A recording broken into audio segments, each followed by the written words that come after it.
মই আছোঁ খাৰুপেটীয়া মঙ্গলদৈ আৰু ইয়াতে হোৱাৰ কাৰণটো হ'ল এইটো এটা ৰাস্তা দেখা পাইছে ইয়াতে হিন্দু মুছলিম সকলো মানুহ আপ ডাউন কৰে তাৰে মাজত কথাটো হ'ল অলপ আগবাঢ়ি আহক এইটো এটা দোকান হয় এই দোকানটোত মানে বান মাৰি থৈছিল তো ঘৰতেই দোকানটোক মানে বান মাৰি ৰাখিছে তো মই এখনৰ পৰা কাম কৰিছোঁ যেতিয়া কামটো হোৱা নাই মই ইয়াৰে পৰা কাম কৰিম আৰু ইয়াৰে পৰা কামটো কৰিলে 100% সাকসেসফুল হ'ব আৰু দোকানৰ কামটো এইটো বেতৰ লাঠি ইয়াতে মন্ত্ৰ জপিছোঁ এই মন্ত্ৰ জপি এনেকুৱা কৰি গোটেই কাম কাজবোৰ আমি কৰি দিওঁ তো গতিকে ৰাইজ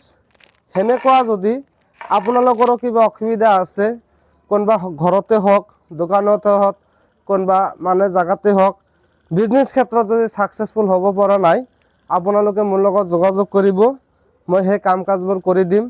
আৰু অতি অনতি পলমে 100% আপোনালোকে সাকসেসফুল হ'ব তো গতিকে ৰাইজ মোৰ কাৰণে দোয়া আৰু আশীৰ্বাদ কৰিব আৰু মোৰ ফেসবুক পেজটো ফলো কৰিব আৰু ইউটিউব চেনেলটো সাবস্ক্ৰাইব কৰিব